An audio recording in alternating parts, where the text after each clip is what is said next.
சமிந்த தில்ருக் 1993ஆம் ஆண்டு ஜனவரி 1ஆம் தேதி MTV நிறுவனத்தின் தெப்பானம ஒலிபரப்பு நிலையத்தில் தொழில்நுட்ப உத்தியோகத்தராக சேவையில் இணைந்தார். தினியாய ஹுன்னஸ்கிரிய ஒலிபரப்பு நிலையங்களின் தொடக்கத்தில் ஒலிபரப்பு கோபுரங்களை நிறுவுவதில் அவர் பெரும் பங்காற்றினார்.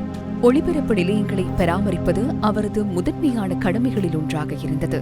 தெப்பானம ஒலிபரப்பு நிலையத்தின் வெளிக்கள ஒலிபரப்பு செயற்பாடுகளிலும் சமிந்த தில்ருக் அர்ப்பணிப்புடன் பணியாற்றினார். கேபிட்டல் மகாராஜா குழுமத்தில் அவர் 32 ஆண்டுகள் சேவை காலத்தை பூர்த்தி செய்துள்ளார். கிரிக்கெட், ரக்பி, கால்பந்தாட்ட போட்டிகள் மற்றும் உலகக்கிண்ண ஒலிபரப்புகளின் போது செய்மதி தொழில்நுட்பம் மூலம் சமிக்ஞைகளை பெறுவதிலும் தில்ருக் முன்னிலை வகித்தார்.